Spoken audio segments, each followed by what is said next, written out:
레브 쇼메아, 듣는 마음. 하나님의 말씀을 잘 듣고 다른 사람의 말도 잘 듣고 헤아리자 하는 마음입니다. 동시에 나 자신의 마음도 들을 줄 알아야 됩니다. 자신의 마음, 내가 잘 알지. 그렇지 않습니다. 쉽지 않습니다. 많은 사람들이 자신의 감정을 무시하고 억누르며 살아갑니다. 그 세월이 길어지면 감각이 무뎌져서 내가 마음이 무엇을 원하는지, 어떤 소리를 지르는지 알지를 못하게 됩니다. 성경은 자신의 마음, 우리 감정을 소중히 여기고 어떻게 다루는가를 잘 보여줍니다. 나의 눈물을 주의 병에 담으소서. 여러분, 놀라운 말입니다. 우리는 대체로 눈물을 귀하게 여기지 않습니다. 그러나 다윗에게는 하나님은 내가 흘리는 모든 눈물을 가벼이 보지 않으시리라는 믿음, 마음에 담아 두실 것이라는 믿음이 있었습니다. 그 믿음으로 기도합니다. 대장부 중에 대장부, 용맹한 장수 다윗. 그렇지만 그는 눈물의 사람이기도 했습니다. 8절 함께 읽습니다. 나의 유리함을 주께서 계수하셨사오니 나의 눈물을 주의 병에 담으소서. 이것이 주의 책에 기록되지 아니하였나이까. 아멘. 주의 책. 여러분, 지금은 책이 흔하죠. 공책도 흔하고. 옛날 이 시대는요, 웬만한 집은 집에 책 한 권 두기 힘든, 책이라는 게 굉장히 비싼 귀한 물건이었습니다. 아주 중요한 거 아니면 책에 쓸 수가 없어요. 그렇죠? 그런데 나의 눈물을 하나님, 나의 방황함을 책에 기록하셨다. 하나님이 그만큼 우리를 소중하게, 우리의 감정을 소중하게 보신다는 겁니다. 나의 방황함을, 유리함을 주께서 카운트하시고 다 목록에 적어 놓으셨다는 말입니다. 멀쩡한 집 놓아두고 집에 못 들어가는 신세, 사울의 칼날에 쫓기다가 광야로 떠돌다가 마침내 갈 데가 없어가지고요, 적국 블레셋에게까지 가서 몸을 의탁해야 했습니다. 얼마나 기가 막힙니까? 여러분, 당시 사람들은요, 대부분 한 번 태어나면 대부분 그 동네에 쭉 살았습니다. 다윗은 블레셋 사람에게까지 피난가서 살았습니다. 목숨을 부지하기 위해서. 이거는 정말 설명하기 힘든 것입니다. 그렇지 않습니까? 민족의 정제를 배신한 사람으로 몰아세워도 할 말이 없습니다. 더구나 다윗에게는 작정하고 비난해야 되는 사람들이 있었습니다. 그들이 종일 내 말을 곡해하며, 곡해는 트위스트, 비튼다는 말이에요. 나를 치는 그들의 모든 생각은 사악이라. 이런 말을 비튼다 무슨 말입니까? 여기서 여기까지 쭉 가야 되는데 이걸 중간에 비틀어버리면요, 정반대의 말로 들릴 수 있다는 겁니다. 사람들의 말을 왜곡해서 전하고 그걸로 공격하는. 여러분, 그럼 어떻게 합니까? 말 조심하면 되지. 맞습니다. 말 조심해야 되죠. 그런데 여러분, 그게요, 쌓이면 억압이 되는 거예요. 우리가 흔히 감정이 아니라 이성으로 대응하라. 이것은요, 감정이 가진 중요한 기능을 무시하고 이성이 가진 힘을 과대평가하는 경향이라 할 수 있습니다. 소크라테스가, 제가 여러 차례 말씀드렸습니다, 말한 너 자신을 알라라는 말은 본래 자신을 잘 돌보라, 에피멜레이아 헤아우투, 이러면서 서양 철학의 중심적인 개념입니다. 이게 본래 철학이에요. 자신을 돌보는 것. 자신은 알아서 뭐 하겠습니까? 알아서 제대로 자신을 돌보고 잘 살기 위해서 자신을 아는 거예요. 근데 이 엄청나게 중요한 의미가 축소돼가지고 지금은 너 자신을 알라라는 말이 주제 넘게 나서지 말라. 그래서 그냥 이런 말로만 축소되어 버렸습니다. 왜 그렇게 됐는가? 이 철학자들이 두 가지 이유를 듭니다. 하나는 중세 이후 기독교의 금욕주의, 자기 부인, 자신을 부인하라는 것을 지나치게 강조했기 때문이라는 거죠. 또 하나는 데카르트의 이분법적 사고, 나를 대상으로만 보는 거예요. 사랑해야 되는데, 여러분, 그래서 자기를 부인하라는 말을 잘못 들으면요, 내가 내 자신을 사랑하고 나 자신을 챙기는 것이 뭔가 죄악이다, 이거는 성숙하지 못한 거다, 이기적인 생각이다, 이런 생각을 많이 하게 됩니다. 가톨릭에는요, seven deadly sins, 사망에 이르는 죄 7가지가 있습니다. 교만, 시기, 분노, 나태, 탐욕, 탐식, 개글스럽게 먹는 거 있죠. 정욕, 허영. 여러분, 이게 나쁜 것은 맞기는 맞습니다. 그런데 어떻게 생각하면요, 예수님도 탐식의 죄에 걸렸을 거예요. 그죠? 먹기를 탐하는 자, 이런 별명까지 있었지 않습니까? 분노, 성경에는요, 예수님의 분노도 하나님의 분노도 있습니다. 이 말은 화를 막 내도 괜찮다는 말이 아니라, 음식 절제할 필요 없다는 말이 아니라, 이 7가지를 특정해서 사망에 이르는 특별한 죄로 규정하는 것은요, 성경에 없는 거예요. 성경적이지 않습니다. 뿐만 아니라 성경이 말하는 인간 이해에서 벗어난 것입니다. 중세의 교회가 잘못 가르친 겁니다. 예수님은 이렇게 말씀하셨습니다. 함께 읽습니다. 내가 온 것은 양으로 생명을 얻게 하고 더 풍성히 얻게 하려는 것이라. 예, 또한 전도서에서 하나님이 우리 인생을 때를 따라 아름답게 하셨다 그랬죠. 그래서 이 풍성함, 이 아름다움을 알고 누릴 줄 아는 것도 신앙의 굉장히 중요한 면목입니다. 물론 우리가 한편으로 자신을 쳐서 복종시키고 절제하는 신앙 필요합니다. 이 둘이 결국 하나가 되어가지고 자신을 제대로 돌보고 하나님께 영광 돌리는 삶을 살 수 있도록 길을 열어주는 거예요. 때로 금식도 하고 소비도 절제해야 되지만 그것이 신앙의 중심은 아니라는 거예요. 왜 이렇게 되었는가? 역사를 연구해 보면요, 로마의 지배적인 사상, 이 스토아 철학이 이 기독교로 넘어와서 기독교가 스토아 철학화된 예입니다. 여러분, 지금도요 미국 사람들 스토익이라는 말을 많이 쓰는데 무슨 말인가 하면요, 감정이나 불평을 내보이지 않고 고통과 고난을 감내할 줄 아는 사람을 말합니다. 고등학교 교과서에 예전에 나왔던 마르쿠스 아우렐리우스, 대표적인 스토아 철학자죠. 네로 황제 스승 세네카, 그 영웅은 소크라테스였습니다. 죽음 앞에서도 초연했던 그 모습, 감정에 휘둘리지 않을 뿐 아니라 감정을 결코 내어 보이지 않는 사람, 그게 스토아의 이상이고 영웅이었어요.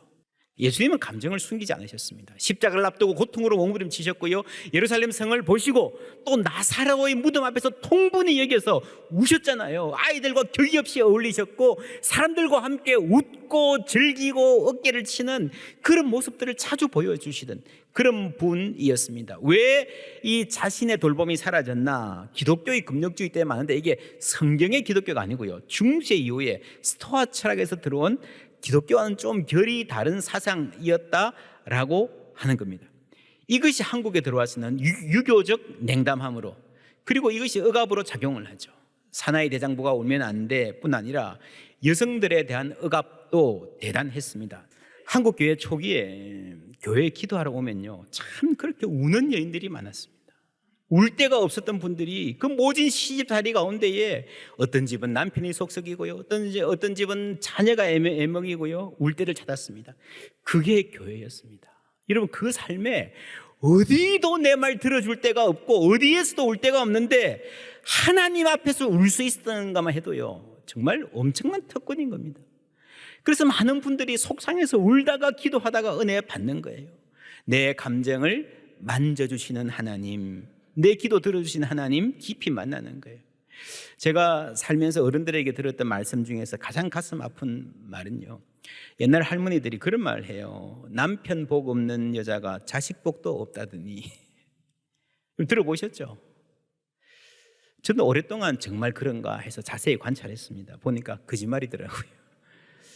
주위에 보세요, 여러분. 남편 복 없어도요, 자녀 복 있는 사람들 많습니다. 과거는 힘들었어도 여러분, 미래는 얼마든지 밝을 수 있습니다. 어떤 자녀는요, 야, 왜 이랬냐 싶어도요, 얘가 언제 사람 되겠냐 싶어도 언젠가 보면요, 그 자녀가 완전히 바뀌어가지고요, 효도하는 경우 저는 많이 봤습니다. 여러분, 우리의 앞날은 오로지 하나님 손에 있음을 믿습니다. 믿음이 없으면요, 부정적인 거, 비관적인 것만 보이는 거예요. 그래서 남편도 별로고 자녀도 애먹이고 그런 사람들만 자꾸 눈에 보이고 기억하게 되는 겁니다. 여러분, 그렇지 않습니다. 예수 믿으면 바뀌는 줄 믿습니다. 자신의 인생을 그렇게 어둡고 우울한 색조로 칠하던 사람이 밝게 웃고 믿음으로 내일을 기다리는 사람이 되는 거예요. 이런 믿음에는 반드시 소망이 따라옵니다.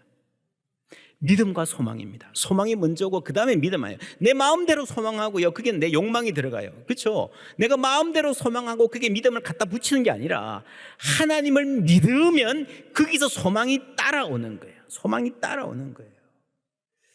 그래서 믿음이라는 대목에서 우리의 자기 부인이 필요합니다. 나는 죄인입니다. 부인해야 됩니다. 그러나 하나님이 나를 받아주셨고 나를 사랑해 주셨습니다. 그래서 나는 나를 용납할 수 있는 거예요. 나를 사랑할 수 있는 거예요. 그래서 내가 내 감정을 소중히 이길 수가 있는 것입니다. 성경은 인간의 감정과 이성과 의지가 모두 타락했다 말합니다. 그래서 옛날 헬라 철학자들이 말하듯이 이성은 맞고 감정은 틀렸다. 그렇지 않습니다. 여러분, 이성도요 한계가 있고요, 감정도 중요한 기능이 있습니다. 우물 안의 개구리, 여러분 무슨 말입니까?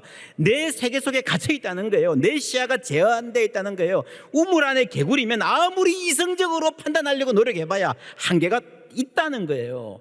그래서 여러분, 감정은 전혀 못 믿을 녀석이고 내 이성은 믿고 따라가도 된다? 아니에요. 잘못된 생각 때문에, 잘못된 이론 때문에 파괴적인 감정이 들 때도 있습니다. 우리가 커뮤니케이션을 의사소통 이러는데요, 이 의가 뭡니까? 뜻의, 생각사, 내 생각을 전달하는 것이 소통이라고 생각합니다. 아니에요. 여러분, 소통은요 의사소통만으로는 안 됩니다. 머리로는 이해를 했는데 기분은 나빠. 그렇죠? 내가 무슨 말인지 이해는 하겠는데 반박은 못 하겠는데 내 마음은 안 움직여요. 소용없어요. 그게 문제예요. 가정의 문제도 그래요. 여러분, 그래서 부부 사이에 대화를 하든지 아이들하고 이야기할 때도요, 내가 논리적으로 잘 설득해서 내 의사를 충분히 전달하면 문제가 해결될 거라 천만입니다. 결코 그렇지 않습니다. 의사소통이 필요하지만 그것은 소통의 일부임을 알아야 됩니다. 감정도 통해야 됩니다. 그러기 위해서는요, 타인의 감정을 알아야 되는데 먼저 내 감정을 알아야 됩니다. 대부분 사람들이 내 감정을 모르면 다른 사람의 감정도 헤아릴 수가 없습니다. 감성지능이란 말 들어보셨습니까? 1990년에 예일대학의 심리학자 피터 셀러베이와 메이어가 개발한 이론인데, 사람들이 누가 행복하게 사는가, 누가 성공하고 잘 사는가 따져보니까요, IQ보다 훨씬 중요한 게 EQ더라. Emotional Intelligence, 감성지능, 감성지수, 그렇게 말하죠. 이 감성지능이 뭔가, 다니엘 골먼이라는 학자가 4가지를 말합니다. 자기 감정 인식, 자기 감정 조절, 사회적 인지, 대인관계의 관리. 보세요, 뒤에 2개. 우리가 사회적으로 대인관계가 좋은 사람 되고 싶다, 그래야 성공한다라는 말은 아는데 그 기초가 뭔가 하면요, 내 감정을 조절할 줄 아는 거예요. 그것보다 더 기초가 뭔가 하면요, 내 감정을 인식하는 겁니다. 내가 지금 화가 나 있구나, 내가 좀 실망해 있구나, 내가 지금 좀 위험한 상태구나. 그걸 알아야 내 감정을 다스릴 수 있습니다. 여러분, 내 감정을 알고 다스릴 수 있는 사람이 타인의 감정도 이해하고 배려할 수 있는 거예요. 그래서 여러분, 인간관계가 안 좋은 사람들은 대부분 스스로의 감정을 잘 모릅니다. 다스린다는 말이 무엇입니까? 우리가 창세기 하면서 잘 공부했습니다. 성경에서는 다스린다라는 게요, 지 맘대로 하는 게 아니고 돌보고 존중하고, 그러나 방치하지 않고 통제권을 갖고 잘 인도하는 것입니다. 그래서 여러분, 우리가 이성의 개입, 감정은 나쁘고 이성은 옳다, 그렇지 않습니다. 사람은 감정이 있어야 움직입니다. 그 반대로 현대의 일각에서 감정을 절대시하고 나아가서 감정을 신성시하는 문화가 있습니다. 하기 싫으면 안 해도 돼. 맞아요, 틀려요? 하기 싫은 게 감정이거든요. 하기 싫으면 안 해도 돼. 아니요, 여러분, 세상이 그렇게 만만하지 않습니다. 하기 싫은 것도 해야 될 때가 있어요. 감정에 따라서만 살면 안 되죠. 여러분, 감정이라는 거는요, 내가 이 감정이 어떤 감정이다라는 것을 알면, 말할 수 있으면 반은 해결됐어요. 여러분, 앵글, 분노도요, 내가 지금 분노하고 있다는 사실을 인정을 하면, 내가 분노하는 거 아니야, 네가 잘못된 거야, 이러면 그거는 대책이 없고요, 내가 지금 좀 분노해 있는 상태네라는 걸 인정을 하면 반은 이면 해결된 겁니다. 그리고 타인의 감정을 헤아리는 것. 예를 들면 아이들하고 동화책을 읽으면서, 야, 지금 이 주인공 아이의 감정은 어떨 것 같니? 이 선생님의 감정은 어떨 것 같니? 이 감정 카드로 물어보는 거예요. 그러다 보면 남의 감정을 헤아리는 센서가 자라기 시작합니다. 내가 이렇게 말하면 아빠가 화나겠구나, 내가 이렇게 행동하면 저 친구가 속상하겠구나 하는 것을 배우는 거예요. 아이들이 슬퍼하거나 분노하거나 이거 안 좋다 그래가지고 막 꾸짖거나, 야 그러지 마, 울지 마 이러든지, 아니면 조금 나이스하게, 야, 아빠 아이스크림 사줄게 라고 자꾸 이렇게 잘해주려고 해서 그걸 건너뛰려고 하는 거예요. 그래서 좋지 않습니다. 슬퍼하면서 약간 슬픔이 머무르면서 슬픔의 감정을 이렇게 감당하고 다스리는 법을 배우는 거예요. 그러면서 자라면서 자신이 좀 더 큰 일을 당해도 넘어갈 수 있는, 자기가 소화하고 성장의 기회로 삼을 수 있는 능력이 생기는 겁니다. 반대로 감정을 너무 부모가 개입하는 것도 안 좋고요, 마음대로 하도록 내버려 두어도 안 됩니다. 들어주고 공감해주고 그러면서 아이들이 성장해 가는 겁니다. 인사이드 아웃이라는 애니메이션 영화가 있습니다. 주인공 초등학생 라일리라는 애가 멀리 이사를 갔습니다. 새 학교에 적응하는 게 쉽지 않습니다. 막 실수도 하고 놀림도 당하고 막 걱정이 너무 많아요. 이 영화는 이 아이의 내면의 감정을 하나하나 소개하면서 감정끼리 막 티격태격하고 서로 막 그냥 지내고 하는 걸 보여줍니다. 5가지 대표적인 감정: 기쁨, 슬픔, 버럭, 화, 앵거입니다. 앵거. 까칠, 소심. 이게 한 사람한테 다 있는데 뭐가 이렇게 나가는가가 중요한 거예요. 근데 여러분, 기쁨만 늘 있으면 좋겠다 싶지만 그렇지 않습니다. 이 기쁨이가 이 안에서 모든 일에 앞장서려 합니다. 슬픔을 느끼려 그래도요, 이 기쁨이가 슬픔을 탁 이렇게 제지합니다. 넌 저리 가, 저기 가 있어. 슬픔은 안 돼.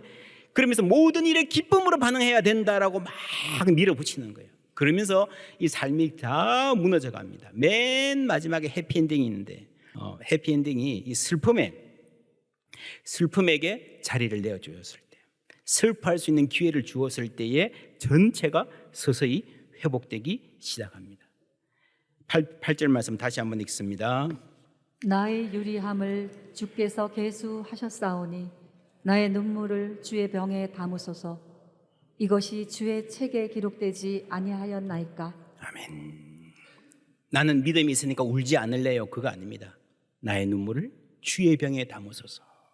이 슬픔을 참 소중히 여기는 거예요. 3절에는 내가 두려워하는 날에는 내가 주를 의지하리이다. 여러분, 신앙인은요, 두려움의 현실을, 내 마음에 두려움이 있다는 것을 부정하지 않습니다. 내가 두려워하는 날이에요. 근데 재밌는 게요, 이 문장에 내가 2번 나오잖아요. 그죠? 여러분, 말을 할 때 내가 전화해서 여기 오시라고 했다 이렇게 말하지, 내가 전화해서 내가 오시라고 했다, 내가 다시 말하지 않잖아요. 이 원문에도 2번째 내가가 굉장히 강조되어 있습니다. 무슨 말입니까? 내가 두려워하는 것도 나고 주님을 의지하는 것도 나라는 거예요. 우리는 흔히 주님을 의지하면, 믿음이 있으면 두려워하지 않을 것이다. 여러분, 그렇지 않습니다. 그러면 좋겠지만 그렇지 않을 때가 많습니다. 중요한 것은요, 우리가 두려움의 현실 가운데도 하나님이 나와 함께 계시다는 하나님의 임재를 의식할 줄 아는 겁니다. 나는 두려움을 느끼지만 나는 주님을 의지할 수 있습니다. 할렐루야. 시편 23편 4절 다 같이 읽습니다. 내가 사망의 음침한 골짜기로 다닐지라도 해를 두려워하지 않을 것은 주께서 나와 함께 하심이라. 주의 지팡이와 막대기가 나를 안위하시나이다. 아멘. 사망의 음침한 골짜기, 우리의 생각이 음침하게 가더라도요, 거기서 주께서 나와 함께 하심이라 는 것을, 하나님의 임재를 의식하는 게 가장 중요하다는 겁니다. 여러분, 그래서 부정적인 감정이 들 때에 순식간에 그 모든 감정을 다 없이 할 수 없습니다. 지난주에 말했죠. 일단 멈춤, 그리고 그 부정적인 감정에 내가 너무 빨려 들어가지 않도록 거리를 유지하는 거예요. 그 문제를 계속 생각하면요, 그냥 그 안에 빨려 들어갑니다. 그래서 우리가 그 순간에 부인하지 말고요, 하나님께로 생각의 초점을 옮기는 겁니다. 문제를 생각하고 문제에 계속 우리의 시선이 빼앗겨 있으면요, 헤어날 길이 없습니다. 모든 시선을 주님께 드리고 살아계신 하나님을 느낄 때 내 삶은 주의 역사가 되고 하나님이 일하기 시작하네. 하나님께 시선을 두는 거예요. 그러면 하나님이 해결하기 시작하십니다. 하나님이 일하시는 걸 우리가 알 수 있습니다. 그럴 때 우리가 하나님의 성품을 알게 되는 겁니다. 그 하나님에게서 위로가 흘러나오는 거예요. 다윗이 말합니다. 그들이 내 말을 곡해합니다. 여러분, 그들이 내 말을 곡해합니다. 이 말을 누구에게 하고 있습니까? 저 사람들이 나를 때려요 라고 누구한테 말한다는 말은요, 이분은 나를 안 때린다는 이야기죠. 그렇지 않습니까? 사람들이 다 내 말을 곡해해도요, 내 말을 곡해하지 않을 분, 내 말을 제대로 내 마음을 알아들어 주실 분, 그분에게 말씀하는 거예요. 누굽니까? 하나님이신 거예요. 우리말에 개떡같이 말해도 찰떡같이 알아들어라 이런 말들 하지만 여러분, 그렇게 쉽지 않습니다. 이게. 세상은 그렇지 않습니다. 그러나 하나님은 내 말이 부족해도, 내 표현이 모자라고 엉성해도 오해의 여지가 많은 사람이라도 내가 내 사정 제대로 말하지 못해도 하나님은 찰떡같이 알아들으시는 줄 믿습니다. 4절 함께 읽습니다. 내가 하나님을 의지하고 그 말씀을 찬송하올지라. 아멘. 여러분, 말씀을 찬송한다는 말은 참 특이하죠. 자주 못 보는 표현입니다. 10절에 또 내가 하나님을 의지하여 그의 말씀을 찬송하며 여호와를 의지하여 그의 말씀을 찬송하리라 또 나옵니다. 이 말은요, 하나님뿐 아니라 하나님 자신뿐 아니라 하나님의 말씀, 하나님의 뜻을 내가 수용하고 인정하고 감사한다는 말입니다. 사도행전 13장에도 이런 말 나옵니다. 함께 읽습니다. 이방인들이 듣고 기뻐하여 하나님의 말씀을 찬송하며 영생을 주시기로 작정된 자는 다 믿더라. 아멘. 하나님의 말씀을 찬송하며 지금 바울이 설교를 하는데요, 이방인들이 듣고 있습니다. 구약 성경에 보면 하나님께서 이방인들을 구원하신다 그랬는데 생각해 보면 이게 너무너무 먼 이야기예요. 뭐 어떻게 유대인들도 잘 안 믿는데 이방인들이 하나님 믿겠냐? 그런데 눈을 떠서 보니까요, 우리가 여기 있어요. 하나님 말씀 듣고 있고 성령 충만하고 은혜 받고 있어요. 그 하나님의 말씀이 바로 지금 우리 가운데에 이루어지고 있는 거예요. 하나님의 말씀을 찬송하는 것입니다. 우리 가운데 이루어지고 있는 하나님의 말씀, 이 말씀은요, 진리입니다. 변치 않는 하나님의 말씀입니다. 내 감정은 시시각각 변합니다. 오늘 집에 가면서 하늘의 별을 보세요. 무슨 모양인지. 1시간 후에 보세요. 아까는 새틀이 있는데 지금은 양떼네. 그렇죠? 시시각각 변합니다. 하늘의 구름보다 더 빨리 밀려가고 밀려오고 먹구름 됐다가 쨍했다가 우리 감정은 그래요. 그러나 우리는 변치 않는 하나님의 말씀에 뿌리 내릴 수 있습니다. 배가, 정박하고 있는 배가 밑에 닻을 내리고 있는 것과 비슷합니다. 이런 배가 닻을 내리고 있으면 그 배가 흔들려요, 안 흔들려요? 흔들리죠. 그러나 표류하지는 않습니다. 표류한다는 건요, 막 여기 부딪히고 저기 부딪히고 그죠? 막 그냥 돌아다니고 흘러가 버리는 거예요. 왜냐하면 하나님의 말씀에 닻을 내리고 있기 때문입니다. 여기 부딪히고 저기 들어봤고 우리가 감정을 따라 살면 그렇게 됩니다. 우리도 흔들린다는 걸 인정해야 됩니다. 흔들리지 않고 피는 꽃이 어디 있으랴. 그러나 흔들리는 거하고요, 떠내려가는 것은 다릅니다. 인사이드 아웃 이 영화에서 5가지 감정, 이 아이의 감정이에요. 라일리 초등학생.